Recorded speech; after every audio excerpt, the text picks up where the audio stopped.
During World War II, the urgency of conflict spurred some truly wild innovations in weaponry. Yet, for all the investment and creativity, many of these efforts ended in disaster. From Britain's eccentric Panjandrum to Germany's curious Krummlauf, these examples highlight the challenges of engineering in such pressurized times. Let's take a closer look at 5 noteworthy failed weapons featured by the Imperial War Museums, each with its own fascinating backstory. 1. Panjandrum Roll, Beach Obstacle Demolition. Design. Imagine 2 hefty 10-foot wooden wheels linked by a central drum packed with explosives, each wheel propelled by a swarm of 7-pound cordite rockets. Objective? The idea was to bull through the Atlantic Wall defenses, smashing holes in beach obstacles and seawalls. Outcome. During tests between 1943 and 1944, the rockets often misfired or broke loose, sending the contraption careening off in unpredictable directions. At times, it even reversed back towards the spectators. It never saw combat, deemed too erratic and dangerous. 2. Krummlauf, Curved Barrel. Roll, close-quarters anti-infantry action inside tanks or fortifications. Design. This was a bent barrel attachment for the STG-44 assault rifle, available in 30 degrees and 90 degrees angles, complete with a periscope sight for firing around corners. Objective. It aimed to let tank crews and soldiers engage foes without exposing themselves. Outcome. Unfortunately, high chamber pressures warped the alloy barrel, severely knocking down accuracy. Plus, high-velocity rounds tended to fragment when they curved, scattering deadly shards, yet failing to hit their target. By late 1944, field trials were called off. 3. Covenanter Tank Roll, cruiser tank designed for quick exploitation of breakthroughs. Design, it featured a Christie suspension, a cast hull, a 2-pounder, 40mm gun, and a petrol engine.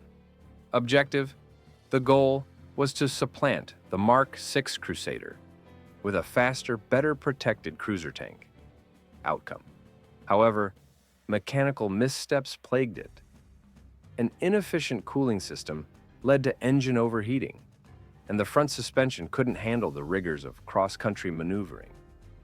The Covenanter never saw a frontline battle and was relegated to training roles in Britain, serving as a learning platform for future Crusader and Comet designs. 4. Wind Cannon, Wind Canon. Roll, static anti-aircraft weapon designed to unleash air slugs. Design. This innovative device worked by combusting a mix of hydrogen and oxygen to create compressed air pulses, or slugs, shot through a bent barrel. Objective. The concept was to disrupt low-flying bombers with concussive blasts, thus saving on costly munitions and traditional anti-aircraft methods. Outcome. In 1945 tests, it could break wooden boards from around 100 meters away, but it lacked the punch to bring down aircraft. A lone prototype stationed near the Elbe River Bridge proved ineffective against Allied air raids, leading to the project's cancellation as the Luftwaffe crumbled. 5. Unrotated Projectile, UP. Roll, naval and ground anti-aircraft and bombardment rocket design. This consisted of a 7-inch fin-stabilized rocket, with later 2-inch and 3-inch variants that formed the Z battery launchers. Objective: its aim was to deliver rocket barrages for aerial minefields and ground bombardment. Outcome: the early UP-1 models were notoriously unreliable, suffering from ignition failures and instability mid-flight.